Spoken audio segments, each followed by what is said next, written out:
You are here at the Southern Bulb Company farm, and it is a farm. So what you're seeing are typically rows of flower bulbs that are put into rows, old sweet potato rows, so that we can go back and harvest them easily. We're looking at about 10 to 12 years of collection of flower bulbs from old home sites across the state of Texas, across the southeast, and up the eastern seaboard. So we just let them grow and multiply, and so you see behind us the very first wave of narcissus that are blooming in the spring. As a horticulture major at Texas A&M University, I was in the Corps Cadets with the nickname of Flower, so I took floral design classes and horticulture classes.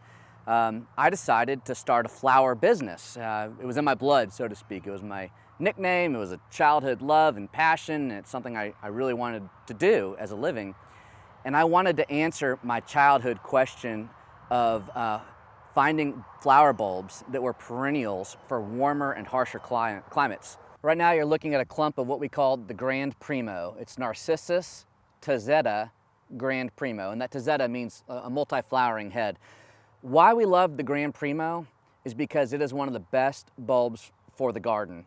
It'll bloom for about 2 to 3 weeks. One bulb will generally send up 2 to 3 flower stalks. So here we have this bulb that sends up a lot of flower stalks. It blooms generally after a lot of the hard freezes have come through.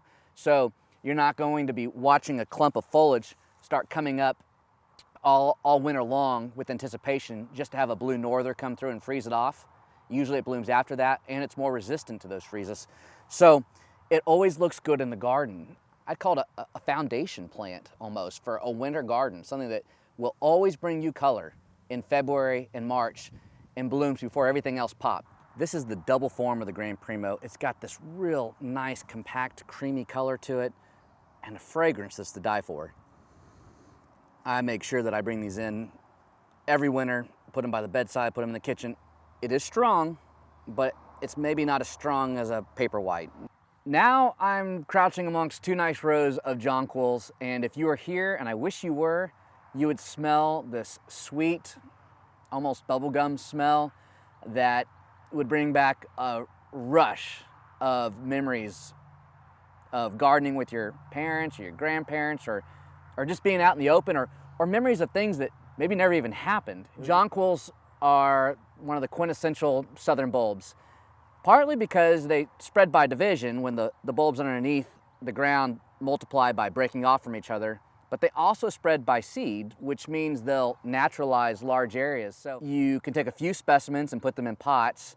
You probably want to plant about 15 to 20 so you'll get a good mixture of blooms. And you can keep that close to the patio, have a good fragrance, or if you have a spot that's in the back part of the garden where it's hard to get other things to grow, but it gets plenty of winter sun, let them naturalize. Spread some jonquils out in that area.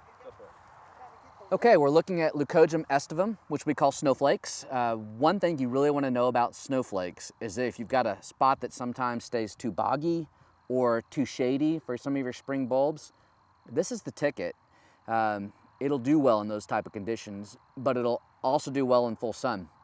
It has a nice attractive foliage even when it's not blooming, and the flowers are quite dainty, elegant, unique.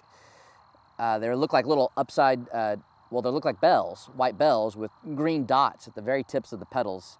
They're pretty up close. Really though, they're powerful when they're in big clumps. You're looking at the campanile. When folks come to me and they want a trumpet-shaped daffodil that's still gonna be a perennial, I tell them, all right, we're gonna take the trumpet size down a little bit from what you're probably thinking, and we're gonna talk about the campanile because it has that trumpet shape, that more traditional daffodil shape, but it still has the ability to be a perennial, a solid perennial in your garden. Has a nice fragrance. It's one of the most traditional heirloom bulbs that are out there, and it's tough. It's gonna last. It's just something that you want to give it a try, and I think you'll be happy that you did. What are you looking for when you go to the store and you try to find a bulb that's good? Well, size does matter, but don't be fooled. I mean, some bulbs are just naturally smaller. A jonquil could be the size of my pinky nail, and that's a healthy bulb.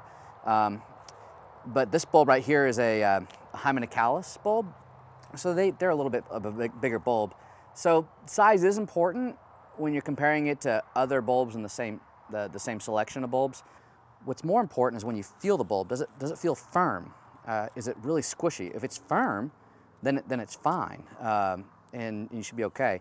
Bulbs are naturally going to have this papery drying out there.